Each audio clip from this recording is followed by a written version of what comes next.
वाचन मनन अध्ययनासाठी आम्ही गलतीकरास पत्र अध्याय क्रमांक 4 आणि वचन क्रमांक 8 पासून काही गोष्टी निवडलेल्या आहेत। गलतीकरास पत्र अध्याय क्रमांक 4 आणि वचन क्रमांक 8।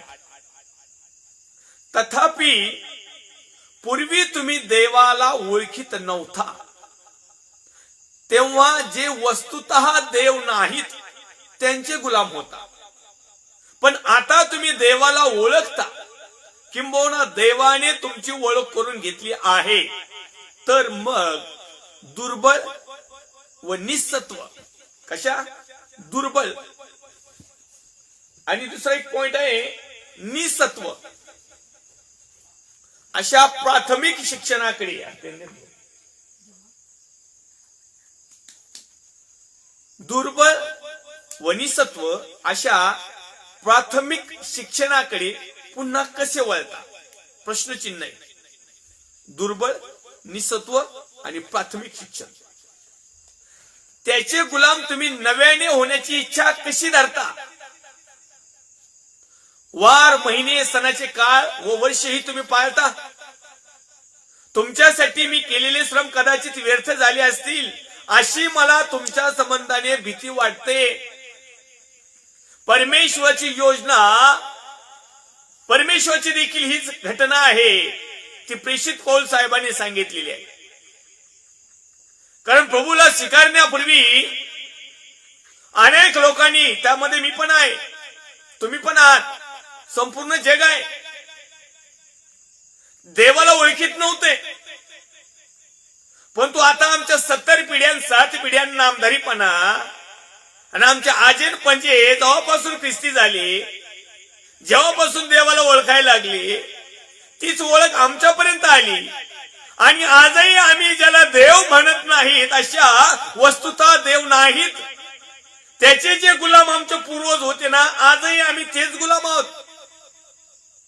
देवाची योजना आहे, पूर्वसंकेत आहे, दृष्टांत आहे, स्वप्न आहे, भविष्यवाणी आहे की जर आज आम्ही देवाला ओळखत आहोत, किंबहुना देवाची आमची ओळख झालेली आहे, किंबहुना ख्रिस्त आम्हाला समजलेला आहे, तर मग आजही आम्ही जर दुर्बळ असलो, आजही आम्ही निस्सत्व, ज्याच्यातून सत्वच निघणार नाही, ज्याच्यातून शक्ती निघणार नाही, ज्याच्यातून पॉवर निघणार नाही, ज्याच्यातून व्हिटॅमिन निघणार नाही, ज्याच्यामधून आमच्या शरीराला पोषक असे द्रव्य मिळणार नाही, अशा गोष्टी आम्ही खातो का? आम्ही ज्यावेळेस डॉक्टरचा सल्ला घेतो त्यावेळेस काय करतो? डॉक्टर काय करतो? आमच्या शरीरातल्या प्रथिने कशा वाढतील, आमच्या शरीरातल्या पेशी कशा वाढतील, आमचं शरीर आमच्या वयोमानानुसार त्याचं वजन, वय, उंची, काठी किंवा जे काही असेल ते कसं मेंटेन करता येईल, यासाठी आम्हाला काही खाद्यपदार्थ देतात। ते निस्सत्व नाही देत, टॉनिक, काही लोक टॉनिकच्या बाटल्या लावतात। आता मला पण लावायची गरज पडली, आता लय पातळ झालं। म्हणजे काय की ज्याच्यामध्ये सत्व आहे तीच गोष्ट आम्ही जगातली घेऊन खातो। ज्याच्यामध्ये तत्व आहे, ज्याच्यामध्ये सौंदर्यता आहे, ज्याच्यामध्ये भूषण आहे, जे लोकांपेक्षा आम्हाला एक चांगल्या प्रकारे वेगळं व्यक्तिमत्व दिसून येईल, किंबहुना शारीरिक दृष्ट्या, सांसारिक दृष्ट्या आमच्याकडे पाहण्याचा दृष्टिकोन लोकांचा चांगला असेल, म्हणजे सुदृढ बाळकासारखा, मग ह्या जगातल्या गोष्टी जर आम्ही चांगल्या निवडतो, सात्विक निवडतो, प्रोटीन युक्त निवडतो, आशीर्वादाच्या निवडतो, तर मग देवाच्या वचनाकडे किंवा देवाच्या शिक्षणाकडे आम्ही दुर्बळ आणि निस्सत्व अशा प्राथमिक शिक्षणाकडे पुन्हा कसं वळतो? का वळतो आम्ही? जर पवित्र शास्त्रामध्ये, निर्गमच्या ग्रंथामध्ये आणि परमेश्वराच्या वचनामध्ये आणि नव्या करारामध्ये जर आम्ही काही गोष्टी पाहिली, तर निर्गमच्या पुस्तकात अध्याय क्रमांक 20 आणि काही भागामध्ये जे 10 कमांड्स दिलेले आहे, 10 आज्ञा दिलेल्या आहे, त्या 10 आज्ञातली पहिलीच आज्ञा आहे की संपूर्ण सृष्टीमधला जो निर्माण करता परमेश्वर आहे, विश्व निर्माण करता, सृष्टी निर्माण करता, तुम्हाला आणि मला निर्माण करता, एकच देव होता, एकच देव आहे आणि एकच देव राहणार आहे, तो परमेश्वर एकाच देवाला भज, एकाच देवाची स्तुती कर, आराधना कर, त्याला ओळख कर. परंतु त्याच्या पुढे लिहिलंय एकाच देवाला भज म्हणून मूर्तीपूजा करू नको. आणि मग ही मूर्तीपूजा करू नका असं जर आम्हाला समजलंय तर परत आम्ही मेणबत्ती घेऊन कशाला तरफडतो तिथं? याचा अर्थ आम्ही दुर्बळ आहोत. याचा अर्थ आमच्यामध्ये धार्मिकतेचं सत्व नाही. याचा अर्थ असा आहे की आमच्यामध्ये परमेश्वराकडून मिळणार आध्यात्मिक सत्व प्रोटीन नाही, परमेश्वराच्या योजनाच नाही. कारण आम्ही पुन्हा एक वार आमच्या प्राथमिक शिक्षणाकडे जातो.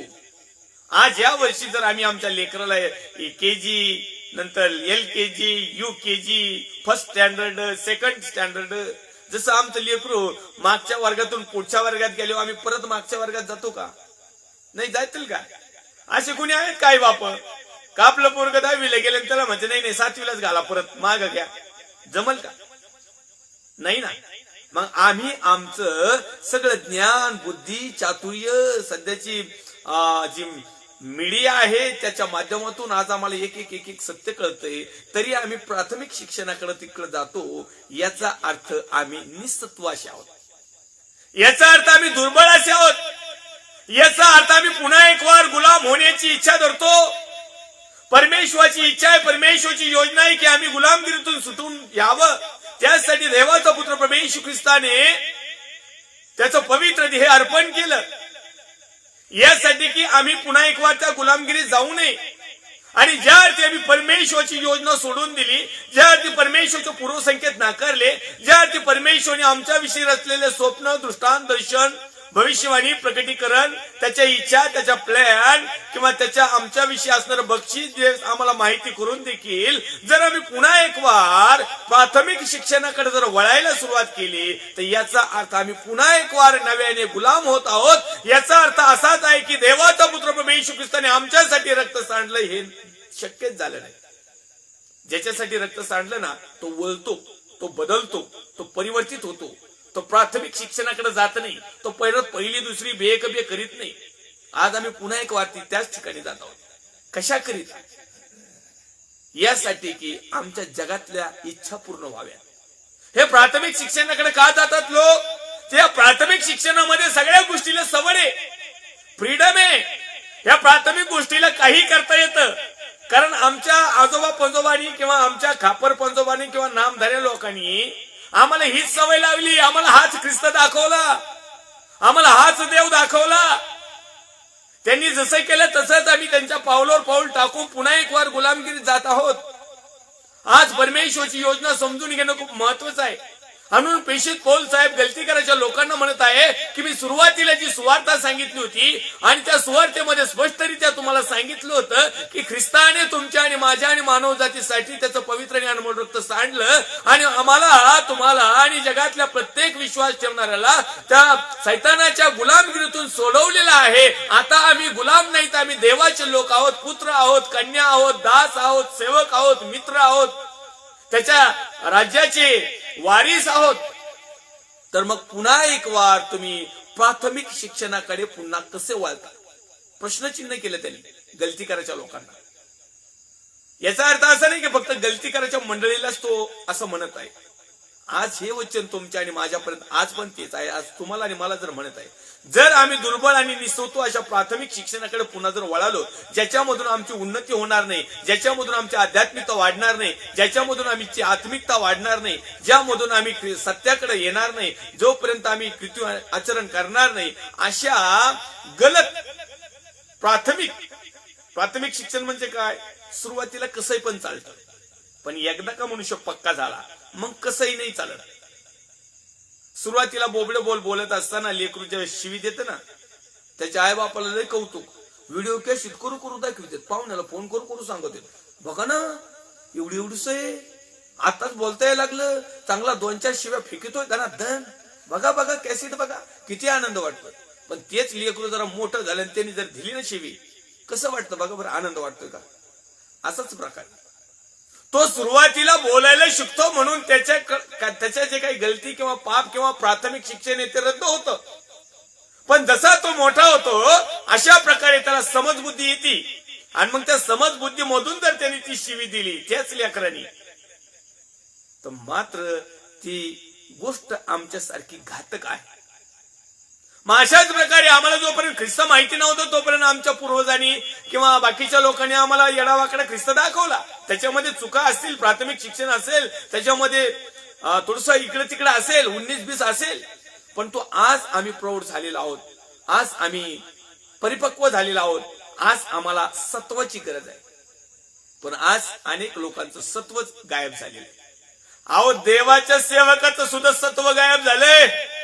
विश्वासणाऱ्याचं काय घेऊन बसले तुम्ही? अहो हेच लोक याच्यासाठी प्राथमिक शिक्षणाकडे घेऊन जातात. अहो त्याला काय होतं? मग त्या मूर्ती पुढे मेणबत्ती ठेवली होती, मूर्तीपूजा थोडी होती, आणि मग त्याच्या गळ्यात हार घातल्यावर मग असं थोडी होतं. आपण नाही का एखाद्याला प्रेझेंट देतो. या तुम्हाला अधोलोकात गेल्यावर समजून आता नाही समजणार. कारण आता सांगून सांगून पुन्हा एक वार जर तुम्ही त्याच शिक्षणामध्ये आहात तर याचा अर्थ असा आहे की गुलाम पुन्हा होण्याची इच्छा करीतात. तर प्रेषित पौल साहेब त्या ठिकाणी म्हणत आहे की का करता? करू नका. वार, महिने, सणाचे काळ ही वर्ष पाळताच ना.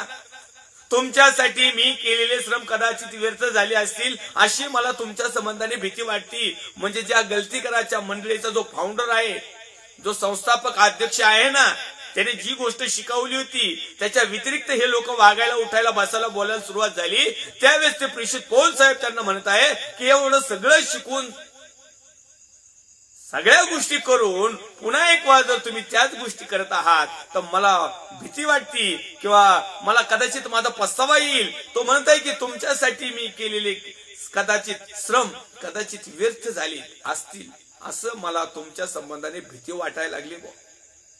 एवढ्या 2018 पासून तुम्ही लाईव्ह सेशनला आहेत. इतके काही प्रखरतेने देवाचं वचन प्रचार करण्याचा प्रयत्न केलाय. परंतु परमेश्वरच्या नावाला धन्यवाद देतो ज्यांनी तो ऐकला, जे ते बदलले, ज्यांनी त्याच्यात बदल करून घेतला. Hats off, salute, praise the Lord. तुम्ही आणि मी नक्की देवाच्या राज्यात असू.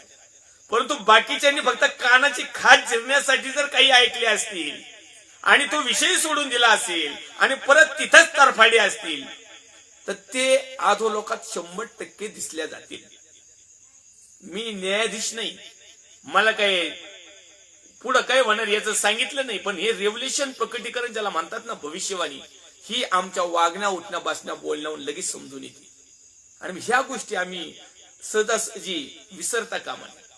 पुढं 16व्या वचनामध्ये तो म्हणत आहे की मग तुम्हाला खरे ते सांगतो म्हणून मी तुमचा वैरी झालो काय?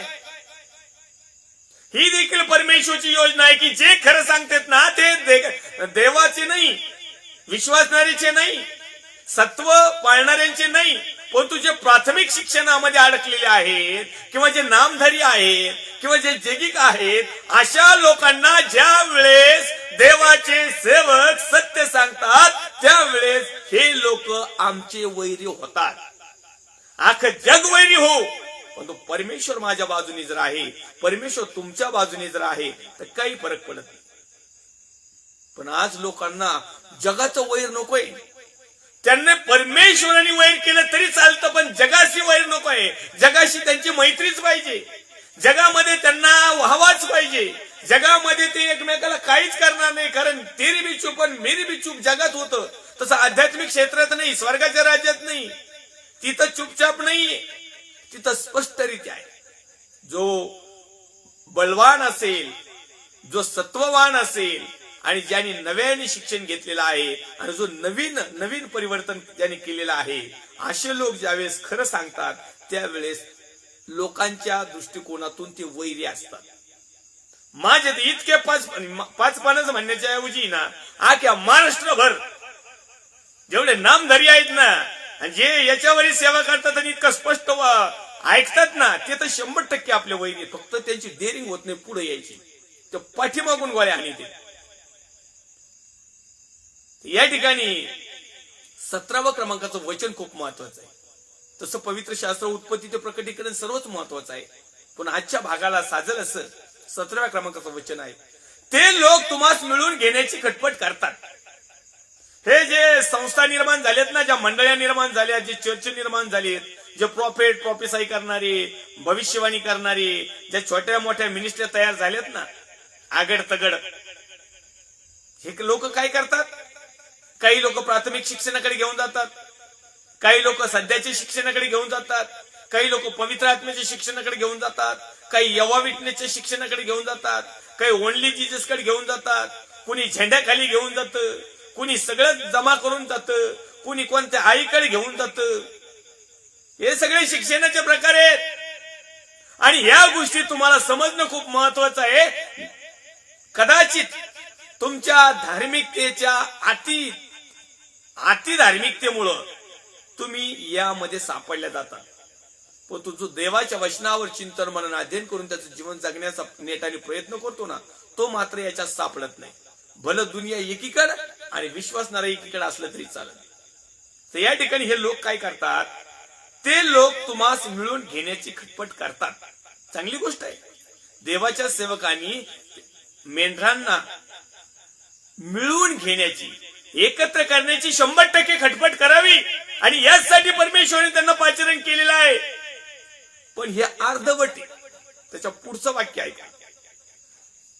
ती शुद्ध हेतूनी नव्हे. मग लोकांना मिळून घेण्याची खटपट करावी, चांगलं आहे, ही देवाची योजना आहे. पण ती शुद्ध हेतूनी पाहिजे. त्याच्या पाठीमागचा हेतू शुद्ध पाहिजे, त्याच्या पाठीमागचा बॅकग्राऊंड शुद्ध पाहिजे, त्याच्या पाठीमागची महती किंवा त्याच्या पाठीमागची जी घटना आहे ती शुद्ध पाहिजे, पवित्र पाहिजे, लायकीची पाहिजे, पात्रतेची पाहिजे, सत्य पाहिजे, देवापासून पाहिजे, परमेश्वराच्या योजनेनुसार पाहिजे. आज आमच्या संस्थेचे नियम असतात, वैयक्तिक नियम असतात, आमच्या स्वतःची काही खटपट असते. कशासाठी? पुढे लिहित आहे, तर तुम्ही त्यांना मिळून घेण्याची खटपट करावी म्हणून ते तुम्हाला वेगळे ठेवू पाहतात. वेगळं करते ते वेगळं. मंडळ्या फोडून दुसऱ्या मंडळाच्या वेळेस तयार होतात ना, तो खोटं नाटक सांगून वेगळं करतात आणि वरून सांगतात आपल्या मंडळीच्या व्यतिरिक्त दुसरा पाळत नाही पाहिजे. वरूनच सरकवलेला आले. अरे दुसरा पाळक काही एखाद्या दैत्याची पूजा अर्चा करतो का, किंवा एखाद्या दैत्याची प्रवचन करतो का? संस्थेवाल्यांनो आणि लय मोठमोठ्या मिनिस्ट्रीवाल्यांनो, दुसरा देवाचा सेवक काही तुम्हाला एक दानवाविषयी सांगतो का? नाही. त्या पालकांना घरी नाही बोलवायचं, त्यांची प्रार्थना नाही ठेवायची, त्यांची मीटिंग नाही ठेवायची, त्यांचं ऐकायचं नाही. ते काहीतरी वेगळंच सांगते. काय आम्ही आमच्या पिंपळगावला छापलं का? हे सगळ्या जगात एकच बायबल आहे ना, एकच वचन आहे ना, लगेच आमचं तुमचं. कारण काय आहे? याच्या पाठीमागचा मेन उद्देश आहे की आम्ही परिवर्तित होऊ नये. ही सैतानाची चाल आहे, ही सैतानाची योजना आहे. आणि परमेश्वराच्या योजनेनुसार त्याने पूर्वसंकेतानुसार आम्हाला अगोदरच सांगितलं की असे महाभाग तयार होतील नाही, झालेले आहेत, आता सध्या आहेत आणि इथून पुढे तर त्यांची बळबळच होणारी. उंदराची जशी पिलावळ निघती ना, तशी पिलावळ कोणत्या कोणत्या गल्लीतून निघते सांगता येत नाही. कारण काय? काहीतरी वेगळं सांगायचं, काहीतरी वेगळं शिकायचं. आणि लोकांचे कान जरा कमी ऐकायला लागले, लोकांच्या कानाची खाज काही जिरत नाही, म्हणून ते आपल्या भोवती वेगवेगळ्या प्रकारची शिक्षकाची गर्दी करतात.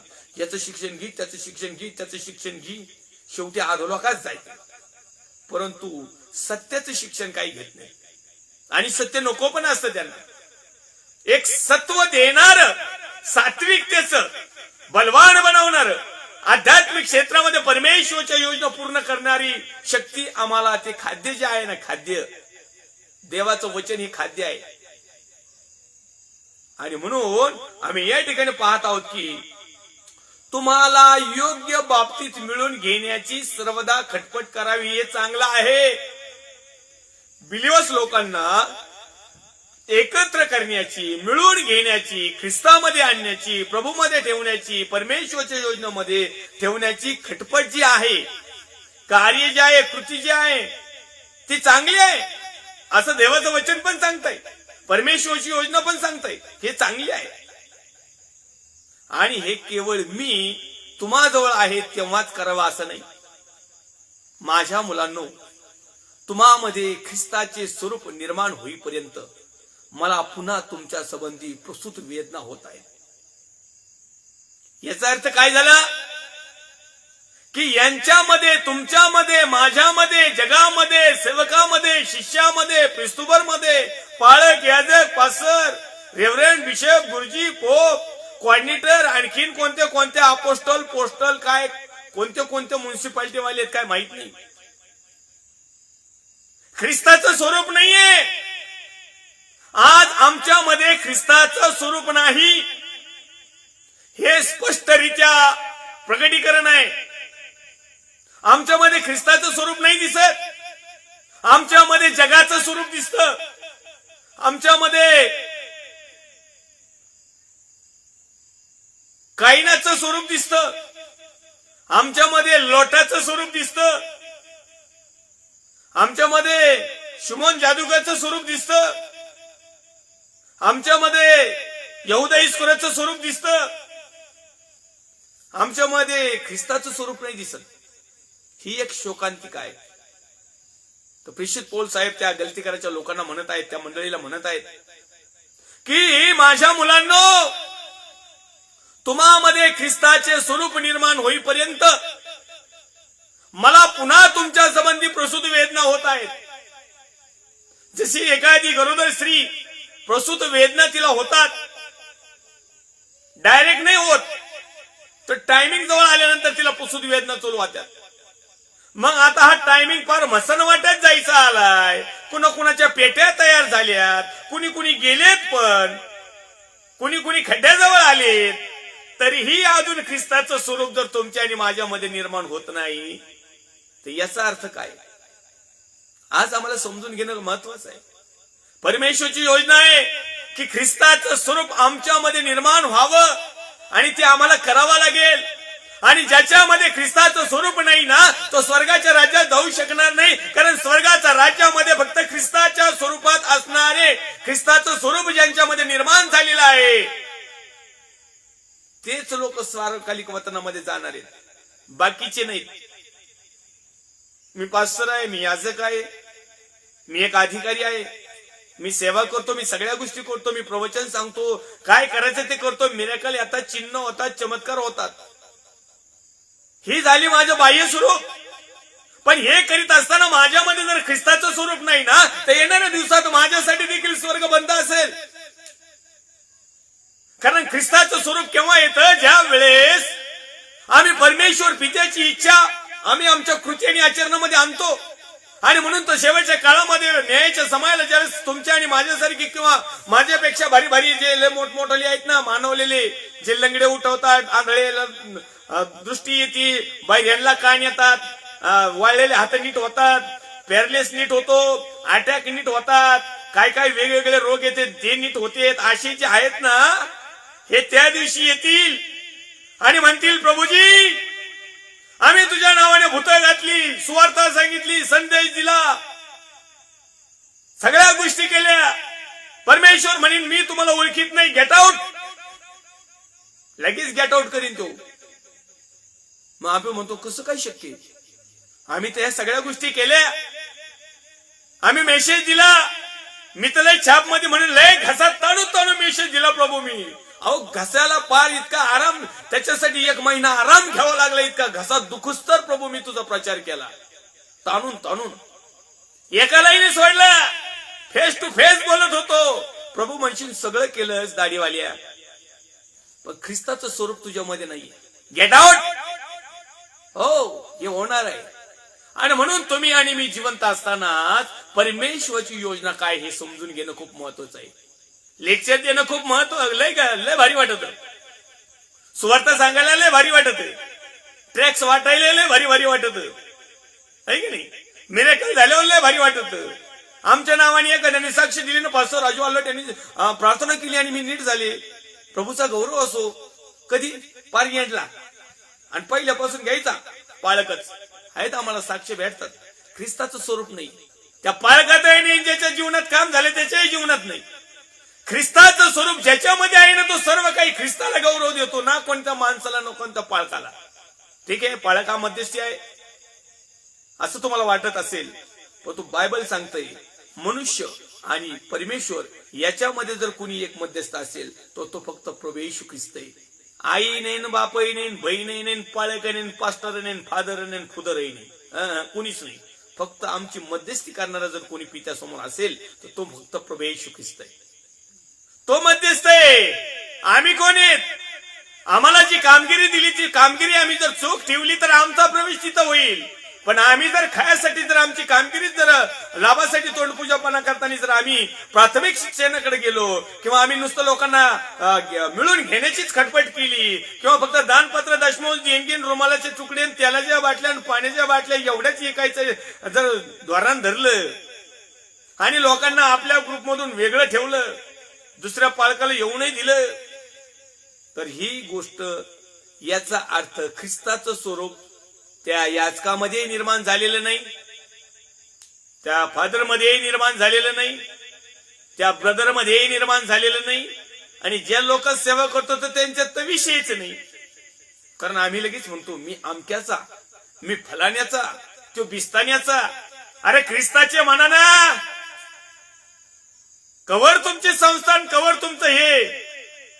याचा अर्थ ख्रिस्ताचं स्वरूप तुमच्यामध्ये नाही. ठीक आहे, तुम्हाला ज्या काही गोष्टी पटत नाही बिनधोस तुम्ही फेस टू फेस तुम्ही वचनाच्या द्वारे त्यावर चिंतन मन अध्ययन करून बदलू शकता. कारण आजही काही लोक प्राथमिक शिक्षणाकडे तेवढं नुसतं असं करायचं का सुरू.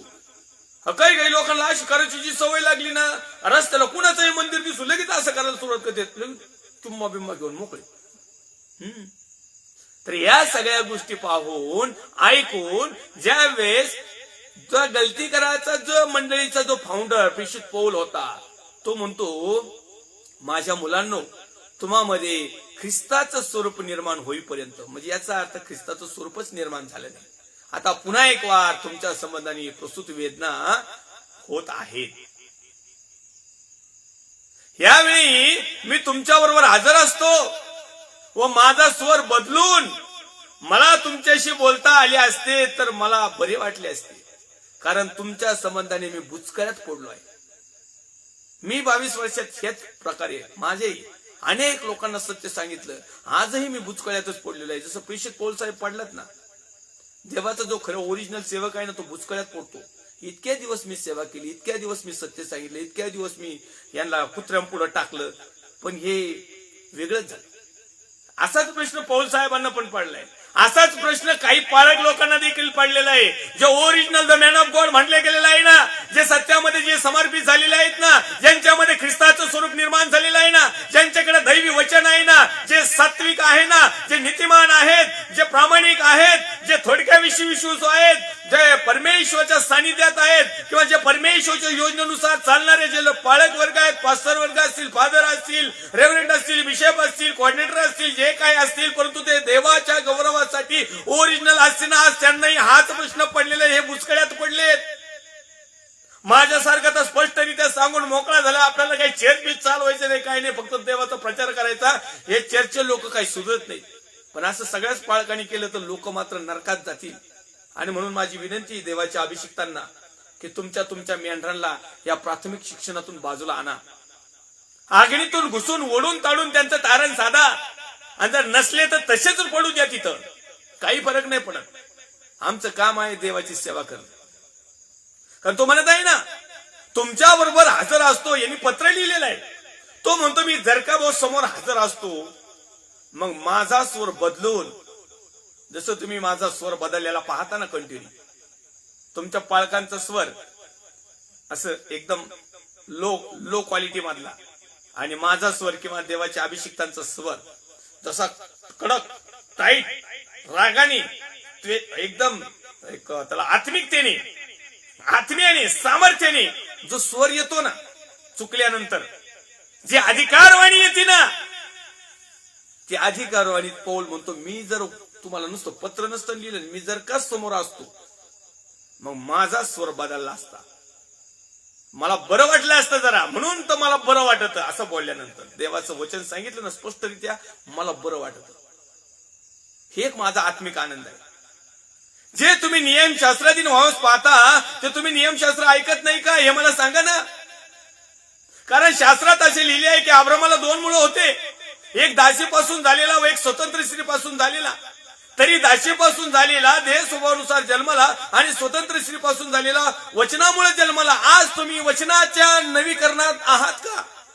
परमेश्वरची योजना आहे की आम्ही वचनामुळे जन्म आमचा नवीन झाला पाहिजे. आम्ही पुन्हा एक वार आईच्या गर्भाशयात काही जाऊ शकत नाही, परंतु देह स्वभावामुळे आमचा जन्म झालेला आहे. मग या देह स्वभावामध्ये जर आम्ही चाललो तर आम्ही दासी पुत्र ठरत आहोत. परंतु आम्ही वचनामुळे जर बदलले गेलो, वचनामुळे जर आम्ही पुनर्जन्म पावलो, वचनामुळे परिवर्तन झालो, वचनामुळे आम्ही नवी जीवन केलं, वचनामुळे आम्हाला सत्व आलंय, वचनामुळे आम्हाला ताकद आली, वचनामुळे आम्हाला सत्य समजलं, वचनामुळे आम्ही परमेश्वरची योजना समजली, वचनामुळे जर आम्हाला आमचा विश्वास जर ठाम राहिला, वचनामुळे आम्हाला वचनाप्रमाणे आचरण करण्याला संधी मिळाली, आमच्या जीवनामध्ये जर वेगळ्या प्रकारचं वळण किंवा वेगळ्या प्रकारचं नवीकरण जर निर्माण झालेलं आहे तर याचा अर्थ वचनामुळे आमचा जन्म झालेला आहे. आणि वचनामुळे जो जन्मलेला आहे तो परमेश्वरच्या बाजूचा आहे, तो परमेश्वरच्या योजनेनुसार आहे, तो परमेश्वरच्या संकल्पनानुसार आहे, तो परमेश्वरच्या पूर्वसंकेतात आहे, तो परमेश्वरच्या स्वप्न दृष्टांत इच्छा प्लॅन भविष्यवाणी प्रकटीकरण रेव्होल्युशनच्या नुसार आहे. या गोष्टी दृष्टांत रूप आहेत. त्या स्त्रिया म्हणजे 2 करार. एक तर सिनाई पर्वतावर केलेला तो गुलामगिरीसाठी. सिनाई पर्वतावर कोणता केलता? गुलामगिरीसाठी. मुलांना जन्म देणारा करार म्हणजे हगार. पहिला करार हगार. आम्ही जे म्हणतो ना करार, नवा करार, जुना करार, ही याची मूळ जुना आणि नव्याची कराराची. नवा करार, जुना करार. हगार ही अरबस्थानातील सिनाई पर्वत होय आणि ती हल्लीच्या येरुशलेमच्या जोडीची आहे. ती आपल्या मुलाबाळासह गुलामगिरीत आहे. वर असलेली येरुशलेम स्वतंत्र असून ती आपली माता आहे. शास्त्रात असे लिहिले आहे, अगे वंधे, तुला मूल होत नसले तरी आनंदित हो. ज्या तुला प्रसूती वेदना होत नाहीत ती तू आनंदाने जयघोष कर. आनंदाची आरोळे मार, कारण जिला पती आहे तिच्या मुलापेक्षा आशा सोडलेल्या स्त्रीची मुले पुष्कळ आहेत. आणि म्हणून आम्हाला परमेश्वरच्या योजना आम्ही समजून घेणं खूप महत्वाचं आणि गरजेचं आहे. या ठिकाणी आणखीन एक शास्त्रभाग आम्ही पाहणार आहोत. गलतीकारस पत्र अध्याय क्रमांक 5 आणि वचन क्रमांक 1. यामध्ये लिहिलेलं आहे, ह्या स्वातंत्र्याकरिता ख्रिस्ताने आपल्याला मुक्त केले आहे. ह्या स्वातंत्र्याकरिता ख्रिस्ताने आपल्याला मुक्त केले आहे, म्हणून त्यात टिकून राहा. परमेश्वरची योजना काय आहे? ख्रिस्तामध्ये टिकून राहा, विश्वासामध्ये टिकून राहा, सत्यामध्ये टिकून राहा, वचनामध्ये टिकून राहा, शुद्धतेमध्ये टिकून राहा, पवित्रतेमध्ये टिकून राहा, परमेश्वरच्या सानिध्यात टिकून राहा, नीतिमत्तेमध्ये टिकून राहा, शांती, दया, प्रेम, आनंद, ममता, चांगुलपणा, सौम्यता, लीनता, इंद्रिय दमन. आम्ही अशा अनेक गोष्टी जर घेतल्या तर त्यामध्ये टिकून राहायचं आहे. सगळ्यात महत्वाचा मुद्दा आहे, परमेश्वराने स्वातंत्र्याकरिता ख्रिस्ताने आपल्याला मुक्त केले आहे, म्हणून त्यात टिकून राहा. गुलामगिरीच्या जोराखाली पुन्हा सापडू नका. म्हणजे परमेश्वरच्या योजना सोडून जगातल्या योजनेमध्ये तुम्ही तुमचं जीवन समर्पित करू नका. म्हणजे तुम्ही पुन्हा एक वार जुन्या करण्यात घुसू नका. म्हणजे पुन्हा एक वार तुम्ही प्राथमिक शिक्षणाकडे वळू नका. ते सुरुवातीला आम्हाला भेटलं ना, बस झालं.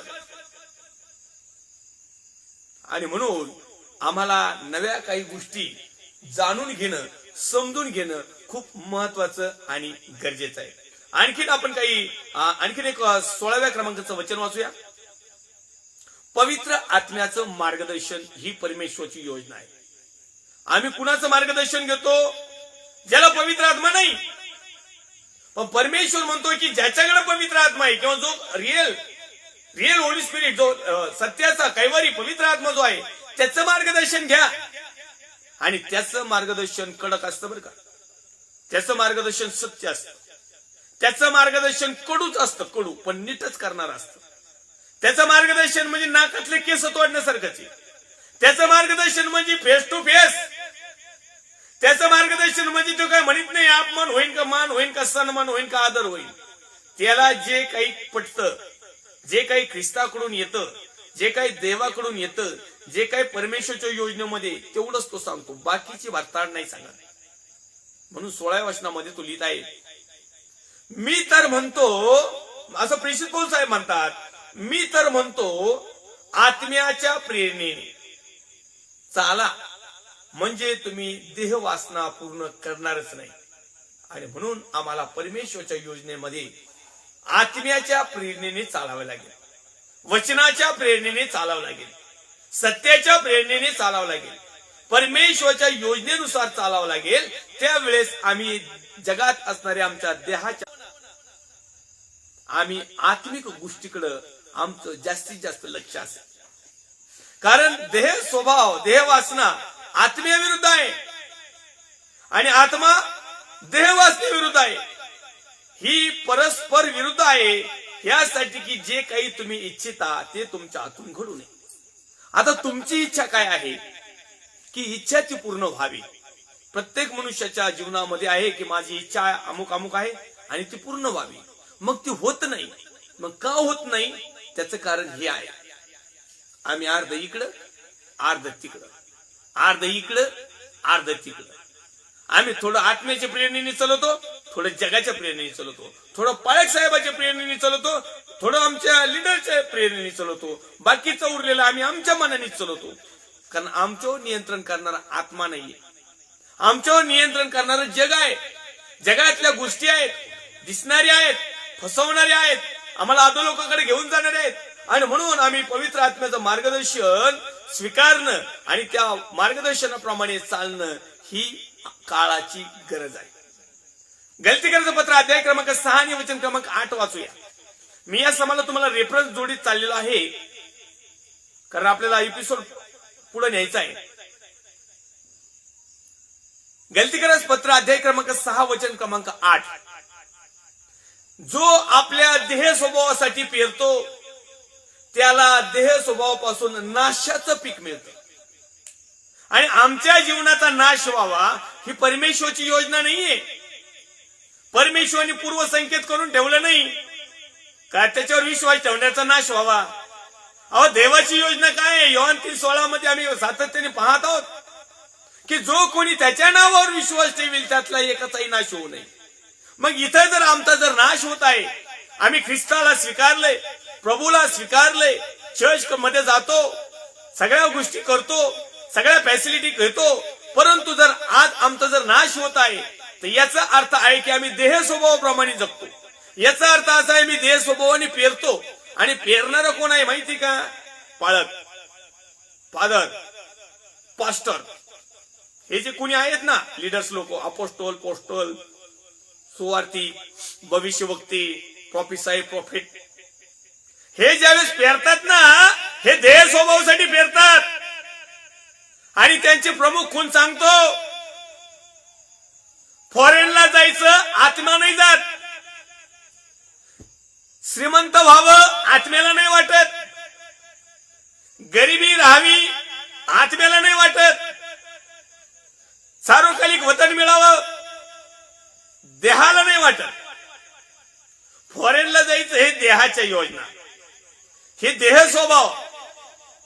गरिबीतून डायरेक्ट श्रीमंत व्हावं देह स्वभाव, चांगलं चांगलं खायला मिळावं देह स्वभाव, याला लूट त्याला लूट देह स्वभाव.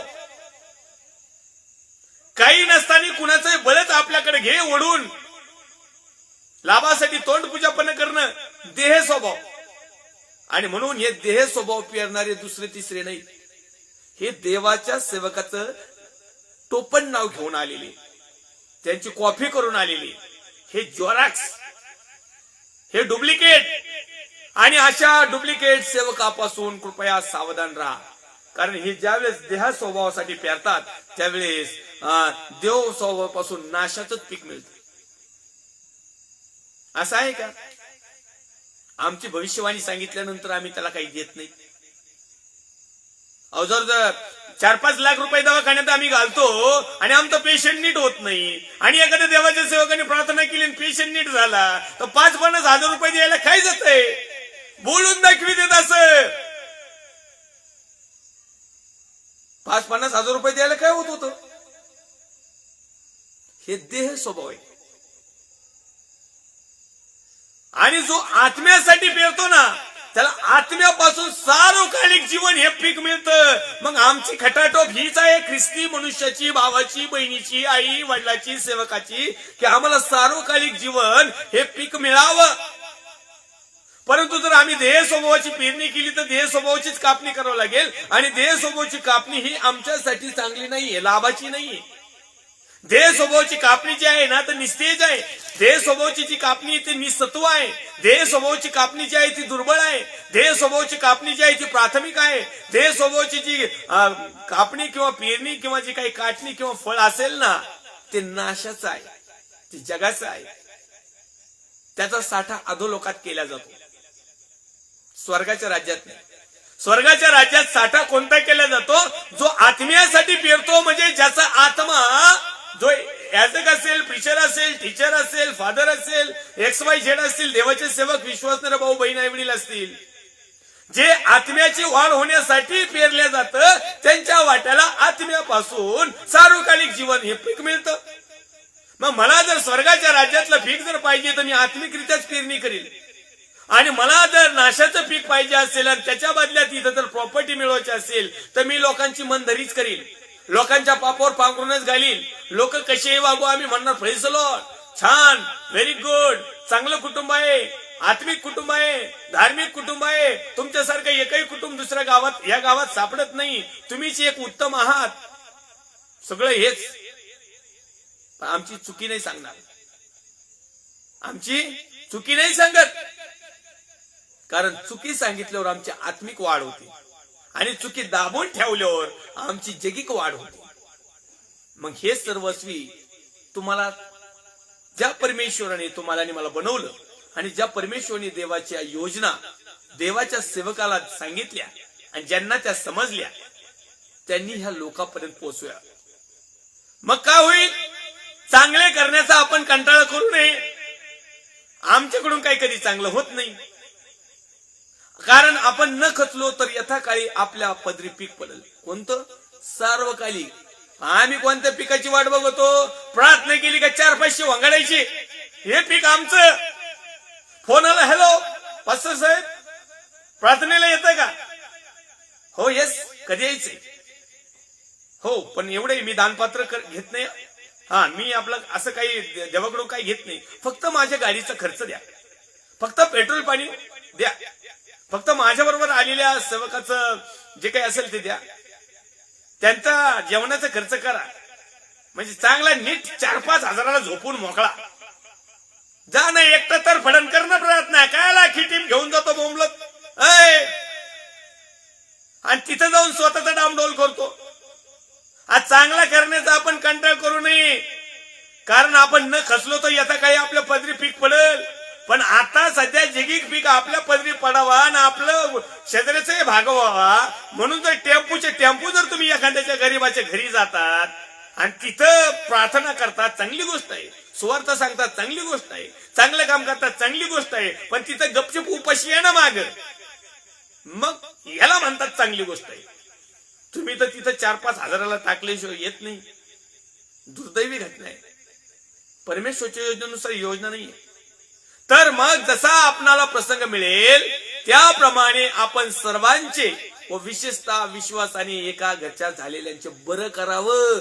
पाळक लोकांचं बरं करा. लोकांना वाट लावू नका. आतापर्यंत पाळकांनीच वाट लावली लोकांची. आणि हे कोणते पाळक?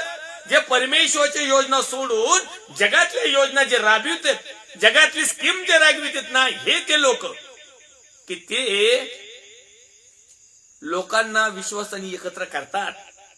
मात्र परमेश्वरच्या योजनेच्या ऐवजी यांच्या स्वतःच्या योजना असतात, मिनिस्ट्रीच्या योजना असतात, संस्थेच्या योजना असतात, यांच्या कुटुंबाच्या योजना असतात आणि वैयक्तिक त्या स्वतः सेवकाची योजना असते की यांना अशा प्रकारे शिक्षण दिल्यानंतर, अशा प्रकारे रेव्होल्युशन दिल्यानंतर, अशा प्रकारे खोटं भविष्य सांगितल्यानंतर, अशा प्रकारे खोटे साक्षीदार उभा करून आपलं हायफाय स्टेटस निर्माण करायचं आणि मग लोकांचं बरं करायच्या ऐवजी लोकांचा हात करायचा.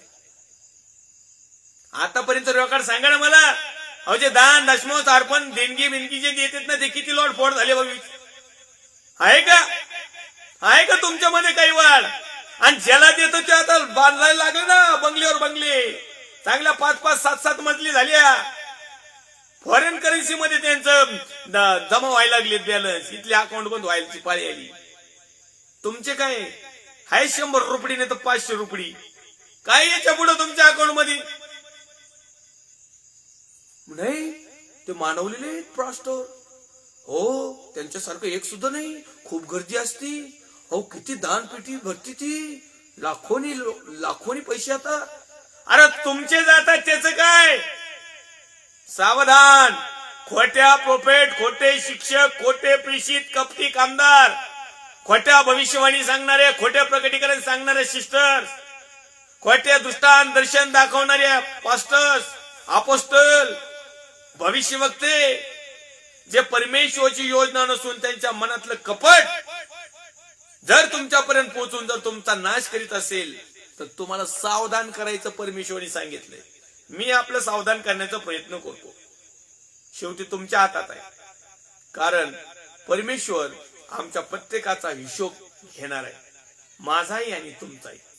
आणि म्हणून परमेश्वरच्या नावाचं गौरव करूया. या ठिकाणी आपल्याला 5 मिनिटं आपल्याला वेळ आहे. एपिस्कराचं पत्र अध्याय क्रमांक 3 आणि वचन क्रमांक 5 या ठिकाणी आपण वाचूया, पाहूया त्यामध्ये काय लिहिलं.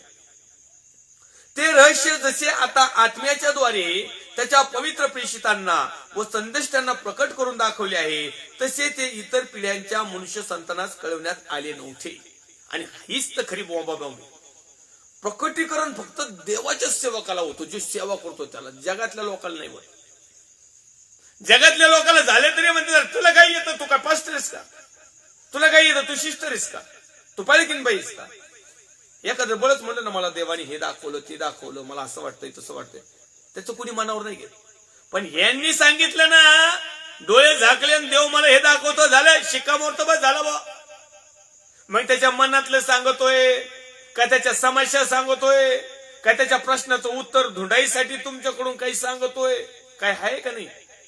आणि लोकांना बिलियस लोकांना काही घेणं, देवाच्या वचनाचं काही घेणं देणं नाहीये, आध्यात्मिक आत्मिकचं घेणं देणं नाही. हे बिलियस लोक सुद्धा लय स्वार्थी. तुम्ही लय स्वार्थी.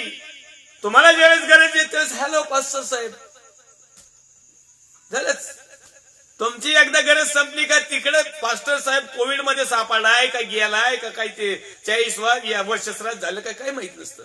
काही लोक तर 2-2, 3-3 वर्षांनी मला खारेगावून हमेशा फोन येत असतो, हॅलो प्रेस लॉर्ड प्रार्थना करा, कान दुख होतोय, नाक दुख होतोय, डोकं दुख होतोय, पेरणी करायची, हे करायचंय ते करायचं, परत कधीच नाही फोन. त्यांचं काही दुखायला लागलं का हॅलो पास्टर साहेब. हे असे लोक जे आहेत ना, हे परमेश्वरच्या योजनेनुसार चालणारे नाहीत. हे घेऊ पासारी विश्वासणाऱ्यांनो कवर घेता. आता तुम्ही आमच्यासाठी प्रार्थना करा. तुमच्याकडे पण प्रार्थना आहेत, तुमच्याकडे ते सामर्थ्य आहे, तुमच्याकडे तो अभिषेक आहे, तुमच्याकडे देखील ते रहस्य आहे, तुमच्याकडे देखील परमेश्वरच्या योजना आहेत. तुम्ही मात्र त्या दडून ठेवलेल्या आहेत. तुम्ही मात्र त्याचा उपयोग करीत नाही, कारण तुम्हालाही आयतं खायची सवय झाली.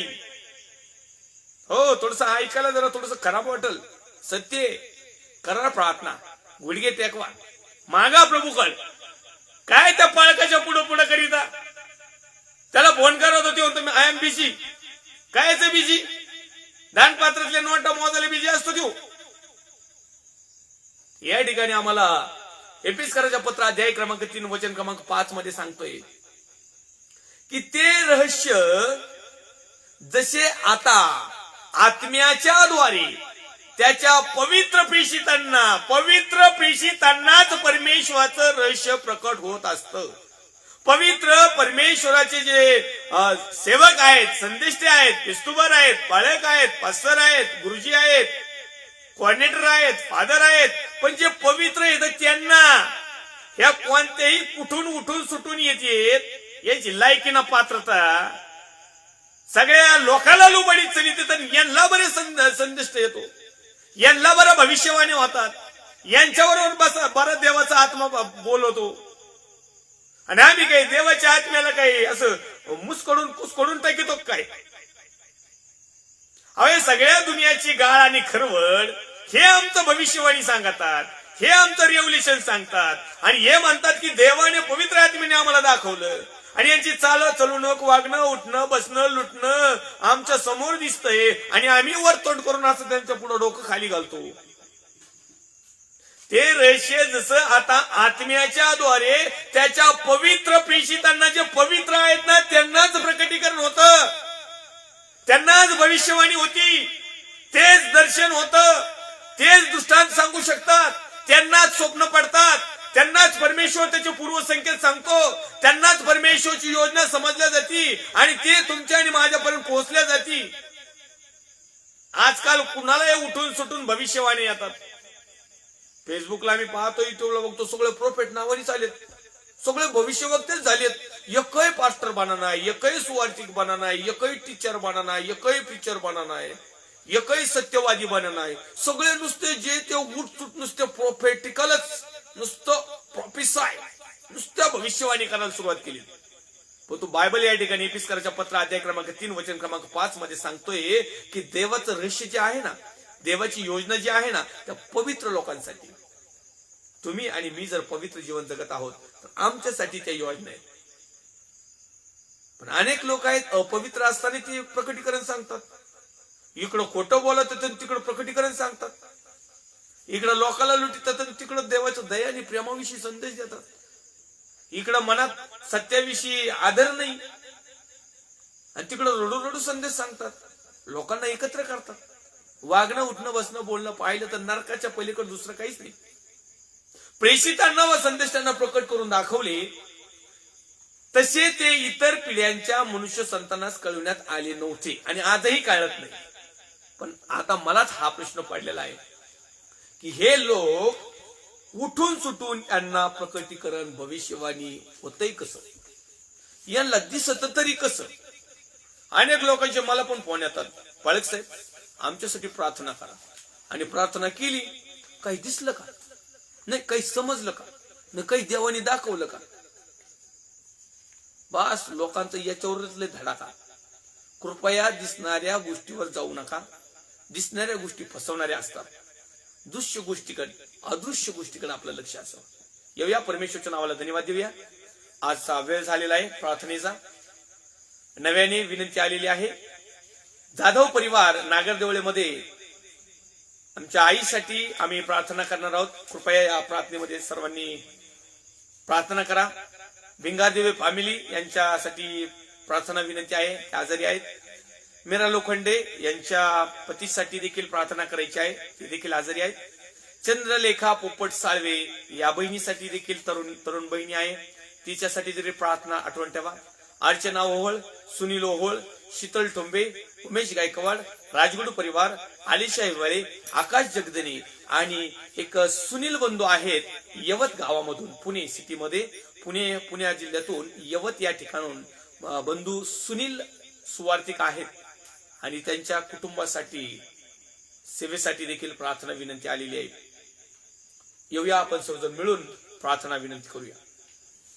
पवित्र पवित्र पवित्र अति पवित्रचा उगमसन आमच्या जिवंत गरिशाल देवापा, पुन्हा एक वार नव्याने आमच्या जाधव आईसाठी आम्ही प्रार्थना करतो. नागरदेवळे या ठिकाणाहून प्रवेशच्या सामर्थ्यवान नावात पायाच्या तळापासून तर डोक्याच्या केसापर्यंत संपूर्ण जीव आत्मा आणि शरीर प्रवेशच्या बसलेल्या फटक्याच्या अनुसार जे आरोग्य प्राप्त झाले तेच आरोग्य राईट नाऊ यस आम्हाला आम्ही त्या आईसाठी स्वीकारतो. भिंगारदेव फॅमिलीसाठी देखील तीच प्रार्थना करतो. मीरा लोखंडे यांच्या पतीसाठी तीच प्रार्थना करतो. चंद्रलेखा पोपट साळवे यांच्यासाठी प्रार्थना. अर्चना, सुनील, शीतल, उमेश, राजगुरू, आलिशा, आकाश आणि बंधू सुनील आणि आम्ही लाईव्ह सेशनला जुळणारे आमचे सर्व भाऊ बहीण आई वडील देवाचे अभिषिक्त लोक, प्रत्येकाच्या समस्या, चिंता, काळजा, टेन्शन, ताण, दबाव, आजार, विकार, बंधन, झोकड, त्यांचा आर्थिक परिस्थिती किंवा जे काही त्यांना हवाय प्रवेशच्या सामर्थ्यवान नावात आम्ही सर्व दैवाचे सेवक आणि विश्वासणारे भाऊ बहीण आई वडील मिळून या प्रत्येक समस्या आम्ही प्रवेशच्या नावात दटवतो. प्रिय प्रवेश, आम्ही प्रार्थना विनंती करतो आमच्या भारत देशासाठी.